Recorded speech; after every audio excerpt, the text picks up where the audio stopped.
This free app makes your phone look cinematic, and I'm about to show you exactly how to use it. I have helped over 30 YouTube channels save money and create professional looking content with their phone. And here's what I've learned. You see, the default camera app on your phone is holding you back. But why do I say phone? Well, because this exact setup that you're seeing right now has been filmed on an iPhone 14 from 3 years ago. If you don't believe it, click on the video in the top right corner. You see, the default camera app is designed for your grandparents. It's programmed to automatically output what it thinks are the best settings for whatever situation you're in. But here's the problem with that. Using automatic settings is like buying a pre-made meal at the supermarket and just throwing it in the microwave. Sure, it's easy. Sure, it's convenient. But if you want restaurant quality results, you have to make the meal yourself. You see, in the professional film industry, nobody, and I mean nobody, uses automatic settings. Every single shot is carefully crafted with manual controls. So by the end of this video, you'll know why manual control can make your footage look more professional, how to set up the Blackmagic Camera app on any phone, the exact settings I use for cinematic looking content, and how to avoid common mistakes that ruin everything. So first things first, download the Blackmagic Camera app. It's completely free, and it's about to transform how your content looks. Link is in the description.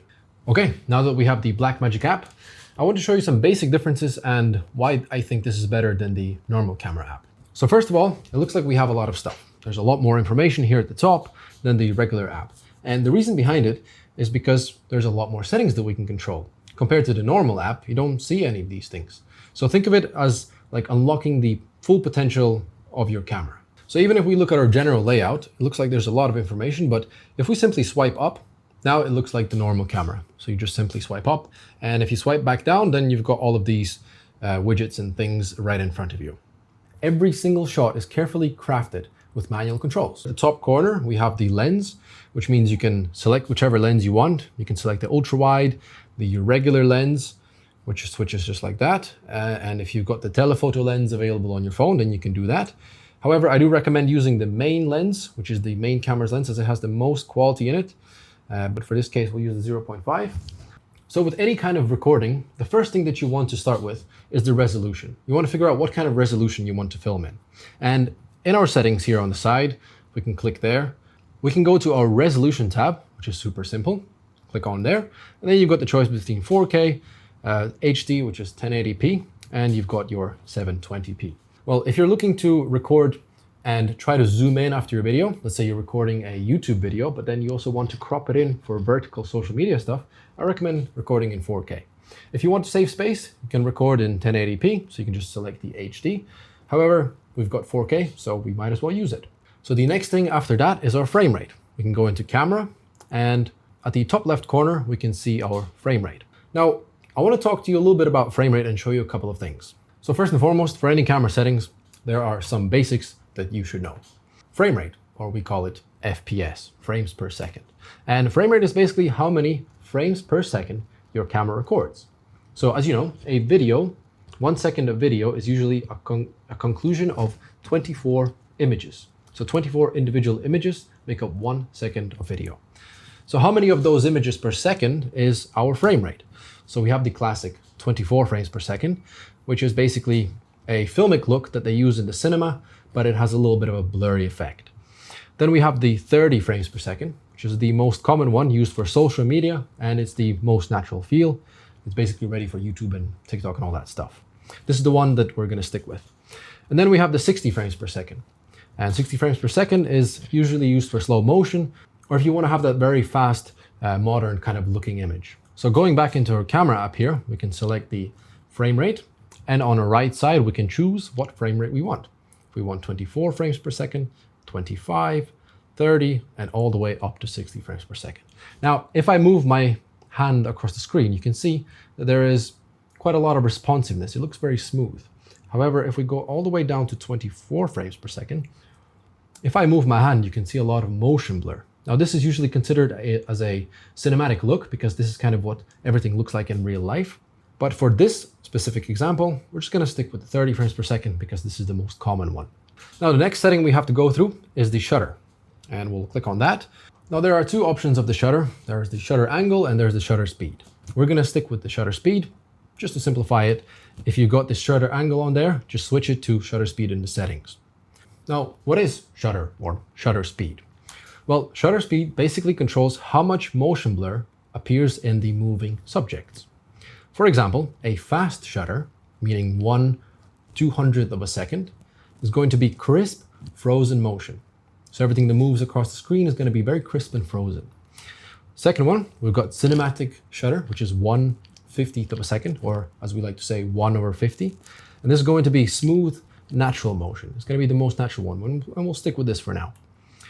And then we have the slow shutter. So slow shutter is anything which is a half a second or slower, and it adds that dramatic motion blur.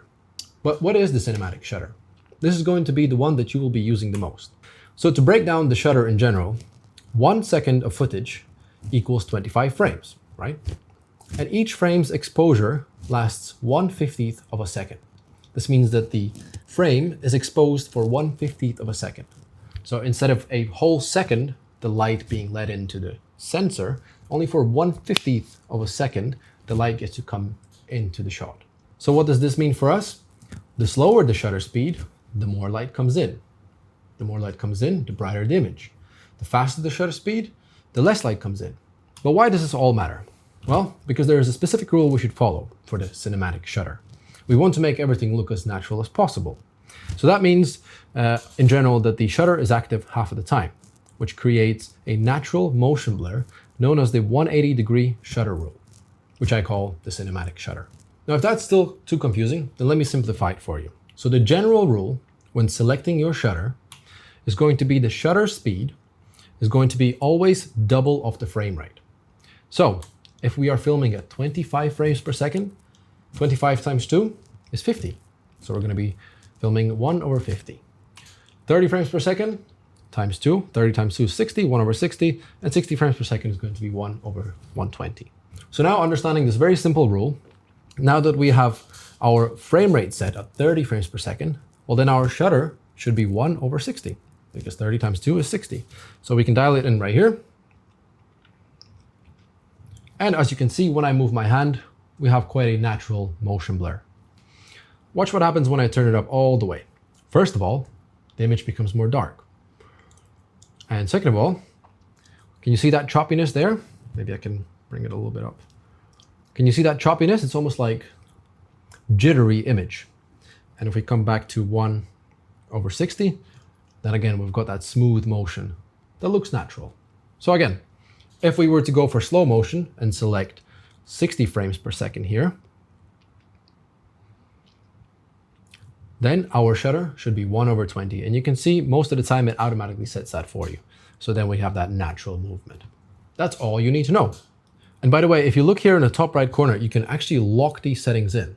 Because if it's unlocked and we try to tap onto our screen just by pressing on the screen, suddenly the settings get changed to automatic settings. So even if you are wanting to just use automatic settings, you can just leave all of this unlocked and just tap on whichever part of the image that you want, and that's where it will create the brightness and exposure that it thinks it needs, just like your default camera app.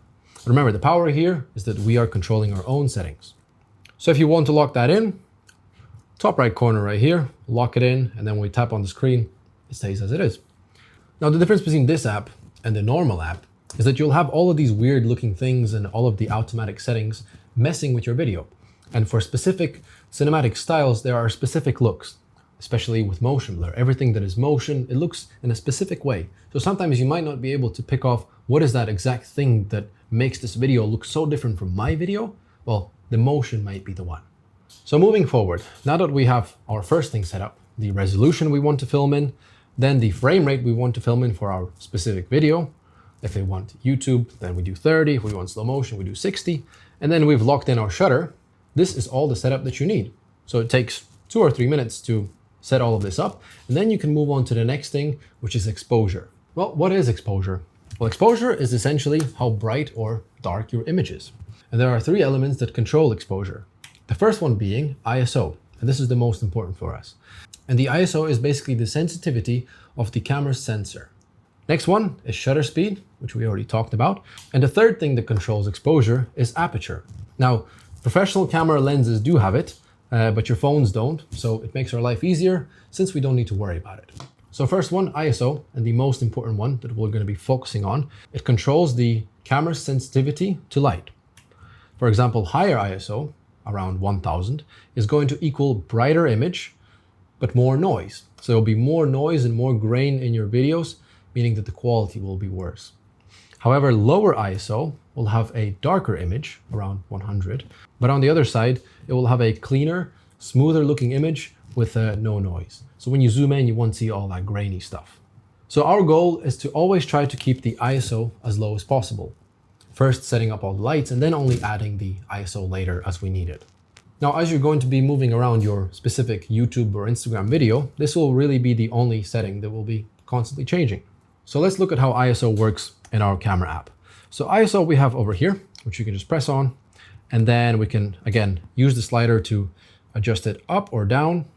So if we go all the way up, you're going to see that the image becomes a lot brighter. However, if we go all the way down, then the image looks a lot darker. Now, notice what happens when I zoom in into the details of this lens here. Now you can see here that we have quite a lot of detail and there's almost no grain or very little visible grain and noise. However, if we go all the way up with our ISO, then you can see that here in our shadow areas, there's quite a lot of noise being present. So what do?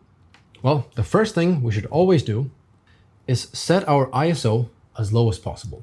So we'll start with the ISO 100. And then you can start looking at your image and you can ask yourself, what is it missing in this exposure? And we can see that the exposure itself is a little bit dark. So we need to add some light. Now at this point, if you have artificial lights, you can just turn them on.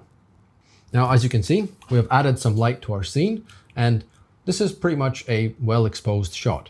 Maybe we could add a little bit more ISO, just a touch more ISO, or in the best case scenario, we could just add more light to our video. Now, let's say you are in an environment where you don't have the control of lighting, where you cannot just add another light. So what can you do? Well, that's when you come into your ISO. Then you can add as much ISO that you need to get the most out of your footage, to get your shot basically exposed the way you need it. Now, the key here is to only use ISO when there is no other possible way to add more light into the image.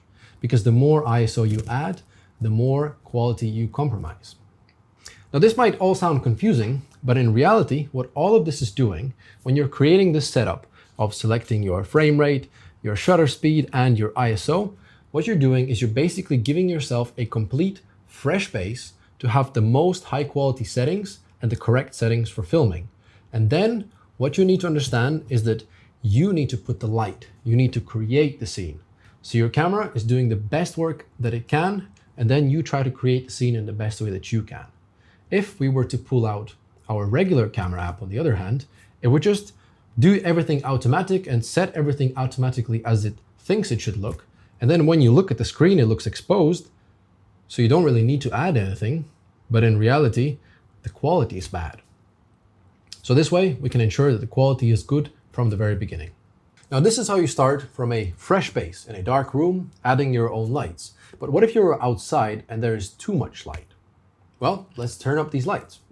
So what I've done here is I've added another light just to give us a super bright example of when things are too bright.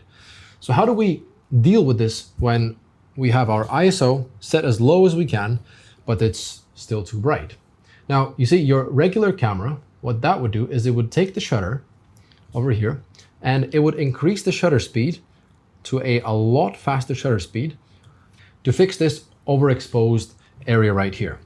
But the problem is we have a lot of jitteriness. We have a lot of that, robotic feel. So what do we do here? Well, what do you do when you go outside and it's too sunny? You put on some sunglasses. So that's why we have a sunglass for the camera, which is called an ND filter. Now, all this basically is a little filter that you can slap on in front of your camera. It's like 20 bucks. And as you rotate the filter, it becomes darker and it becomes a lot brighter. Now, this is the key to your success for cinematic videos. You can attach it in front of a lens in whichever way you want. There's plenty of mounts out there, or you can buy cases with lenses already. And as you can see, when we put the filter on top of it, suddenly our overexposed image looks perfect. So now we have 100 ISO, we have all the correct settings that we need, and when we zoom in, we still have all of the beautiful, crispy detail that we need. So if you want to make your videos look a lot better and film outside in the bright sun, get yourself an ND filter. It's 20 bucks, link below. So what else do we have? Is that everything? Well, essentially yes. But there is one more thing that I want you to know, which is called white balance. So white balance is essentially the color temperature measured on the scale you can see here. And it controls the color temperature of your footage, which is measured in the Kelvin. For example, cool tones, as you can see here, are our blue ones, around 7,000. That's going to be our blue colors. Neutral colors, things that you see every day, you go outside in the cloudy daylight, is going to be around 5,500. And our warm tones are going to be orange colors that look like sunset. That's going to be around 3,000. Now, don't worry too much about these numbers. Let me show you in the app. So here we have our white balance, which is next on the list. And if we click on the white balance button, we have a slider on the side, which we can drag either up or down. And dragging it up creates this blue looking image. And if we drag it all the way up, then we have a lot of warmth in our image. Now, what's the reason for this? Well, essentially you have to understand that every lighting scenario has a different color. For example, these lights that I have right now are a neutral daylight color temperature at around 5,000 Kelvin. So I already know because it says on my light that it's 5,000. And if I set my light to 5,000, then the image will look natural. It will look the same as I am looking with my eyes. So to simplify it for you, what you're trying to do with this is you're trying to match what you're seeing in the camera to what you're seeing in real life. So if you, for example, are filming during sunset, but your image looks very blue and it's supposed to look orange, well, then you can go into your white balance and you can adjust your white balance until you feel it's right. Sometimes you can also adjust the white balance a little bit warmer if you want a little bit of a moodier or a little bit of a warmer look. But the best way to set your white balance is to take something that is white and just look at it if that looks white or not. So if it was like that, then it would be too blue and that would be too warm. So we can just set it to white. Now, if it's a little bit too hard and confusing for you, here on the sides, we actually have presets. So right now I'm using artificial lights. So I can click on that right there and that should set the correct artificial lighting. However, I'm using a slightly different color contrast, so it's a little bit different. This one is for shadows. So if you are outside in the shadows, you can hit that button. This one's for a cloudy day, just slap that on. And that one is for a sunny day. So whichever one it is. And again, here in the corner, you can click and you can lock it. Now, the difference between the normal app and what this app offers you is that in the regular app, you will have the automatic settings. They will be just locked into the auto settings. Now, the problem with that is when you come to color grading or editing your videos, let's say you record a 10-minute video where you're talking and there are certain things that are moving in your background. And when the camera has the auto setting enabled, what it tries to do is it tries to find anything that's white in the shot and it tries to make that white, as white as possible. So as you're filming, it's constantly adjusting these colors. It's constantly going up and down like that, very, very slowly. And it's not noticeable until you cut up your video and the first half of your video looks very orange. And then maybe some people were walking past in the background with white t-shirts. And then the second half of your video looks very orange. Now, I have been filming professional weddings for over 5 years, and I've seen this mistake happening over and over again. And there are so many videographers that just leave the white balance setting on auto because they think, oh, it's not a big deal. But when you come into the edit, now suddenly all of the color grading that you're trying to put in, the effort, the work, is totally impossible. So set your white balance because it's going to save you a lot of time. There are a few more things that I want to show you. And these might not be things that you will be using on an everyday basis, but they can be very, very helpful when you're creating professional content. And first one is the focus. Now, as you know, most cameras, you just tap on the screen and it focuses where you want it. So if I tap it over there, then it's going to focus there. If I tap it there, it focuses back on the background, right? However, we can also manually control this. If we click on this button right here, then we can set our own focus the way that we want it. So we can drag up or down, and then we can set certain things in focus and certain things out of focus. Now, why would this be useful? Why would anyone ever be using manual focus? Well, most of the time, you'll be using automatic focus. However, there are cases where you're filming something and something that is in the background is brighter than what you are, then your camera will automatically try to focus on that. So the way that cameras always try to focus is they always try to look for the brightest part of the image to set the focus. So here's one interesting way how you can increase your image quality, especially for shooting content like this. So if we look at our object over here, it looks like it's in focus and it's very sharp and everything looks fine. However, if we zoom in, we can start to see that our digits are a little bit blurry. And if I have my manual focus on and I adjust this just a little bit there, now look at the difference on that. Look how much sharper that looks. And if we zoom back out, now the image is almost twice as sharp. And we've gotten a lot more quality from a small, simple adjustment. So sometimes it's good to set your camera on a tripod, go in and check that micro focus in there, just lock it in, leave it as it is, and you'll have a perfectly sharp image. I want to go into some settings to show you a couple of more things that can take this to even a next level. So here we are in the settings. We can see our record, and our first thing that we see is our codec. Now, if you tap on that, we have a bunch of codecs here that you see, and for every single phone, this will look slightly differently, but the one thing that will be the same for everyone is going to be HEVC and the H.264. So I'm going to make this as simple as possible. These two are your main ones, and the bottom one, H.264, is the most common one used pretty much across everywhere. Now, it is the most compatible format, and it has the highest quality, but it's not so good on saving space. However, the H.265, the HEVC, is the most modern one that we use. It is almost the same quality, but it is a lot smaller file size. So if you have that option, just select the HEVC. Now, if you want to go to the next level, you can choose one of these ProRes formats. For your phone, it might look different, but for iPhone, we have the Apple ProRes, and there are different formats. There is the 422 high quality, 422, and 422 light, and 422 proxy. Now, just to give you a quick example, 1 minute video of H.265, the HEVC, is going to be around 200 megabytes maybe, whereas the Apple ProRes high quality 1 minute video could go up to 2 gigabytes. So you might get a lot more information, but do you really need all of that quality? Because remember, most of the quality is created by the light that you give. So if you're looking to do some professional films and recording, then you can record in the 422 high quality. However, bear in mind, you might need an external hard drive. Then we have the bitrate, which I recommend just setting the highest bitrate that you can. I have it on a little bit lower, don't even know why, but we can select it to the highest one. This essentially means that we're pushing out as much quality as we can out of our camera. Now, if we want to walk through our other settings, we can just quickly do that.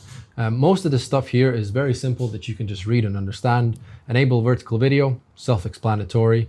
Lock white balance, we can do that in the main screen. And a lot of these things you can just kind of look through yourself, and they're very self-explanatory and super simple. Another thing you can do here is go into audio, and then you can select which audio source that you want to use, which microphone you want to use. So if you are connecting a different external microphone, then this is the place where you can kind of select it and monitor it, something that the main default camera app does not have. So let's walk you through some setups that you might need on the daily basis. The first one is the social media, talking head videos, everything that you kind of do on YouTube and stuff. So first thing, let's go to our frame rate and set that to 30 frames per second, as we talked before. Then our shutter goes to 1/60, so 30 times 2 is 60. Super simple. We can lock that in. And then the next thing that you do is you go to your ISO, and you set your ISO as low as possible, and then you add your lights as you need, or if it's too bright, use an ND filter, put it in front of it. And if it's not enough light, you cannot add any more light, then you increase your ISO. White balance, all that stuff, set your correct color, and you're ready to shoot. Now, then we have the slow motion. If you want to film something in slow motion, then we can go for the 60 frames per second. So we can just select your 60 frames per second. Auto shutter is going to be automatically 1/120. Set your ISO to as low as possible. White balance, ND filter, same thing. And then if you want to get that cinematic filmic look, then you have to go for 24 frames per second. So you set the 24 frames per second, your shutter is double that. ISO, same thing, white balance, and then you'll have your cinematic looking image. And that's pretty simple, that's all it is. Now, here are some common mistakes you can avoid when using this app. First one is tapping on the screen. So it's very natural for us to tap on the screen to try to get rid of these sidebars here. So to get rid of these sidebars, you need to swipe either right or left. Now, why you should not tap on it? Because if we tap anywhere in the image, for example, if we tap in the middle, then that's where the camera is going to try to recognize and set the correct exposure. So as you can notice here, as I tap around, the ISO is changing. So if you don't have certain settings locked in, this might happen and it might just keep changing things. Two ways you can go around it. First one is swipe instead of tap. And second one is just lock in your ISO in the corner over here. Second mistake I see people doing is neglecting the white balance. It's so easy, it takes 2 seconds and it will save you a lot of time in color grading and it will give you a very consistent look over everything that you do. So do not neglect that. It's a couple second fix and it's there for a reason. Next one, which is very common and what we're used to using on our normal camera apps, is zooming in with our fingers. Now, when we zoom in with our fingers, we're using digital zoom. Now, this same thing actually happens in your phone's camera. And digital zoom is not the same as optical zoom. As you can see, this camera lens here, as I twist the lens, it moves physical lenses inside of it further and closer. And that basically creates the image further or closer. However, with our digital zoom, what happens is the camera is just zooming into the pixels, meaning that it's zooming in and we are losing quality. So what I suggest doing instead is always select the lens that you want. If you want it to be closer, you select a closer lens. And if that is too close or if it's too wide, just simply move forwards or backwards. But don't do any of this zooming stuff because that ruins your quality. So we went through all of the settings here. And how do you actually record and save all of your media? Well, it seems simple, but in this app, it's just a little bit different and it's for the better. So when we press record, we can see we are recording our video. And at the top, we can see that the time is counting. We can see how long, all that stuff. When you stop recording, you can find all of your footage in the media tab. So if you go to the media tab here on the side, you can see all of your videos. Now, by default, inside of your settings, you will see that your media will be saved to in-app only. If you want to change this, you can save it to your in-app and in your photo library, in your camera photo library, or anywhere else you want it in the files. But personally, I recommend saving it in app only because if you're, for example, shooting something for a client or something professional, then having these separate from your personal photos and videos is essential to professionalism. Also, I like to keep it like this because then I can separate my work from my personal stuff and not have to look through and dig through stuff.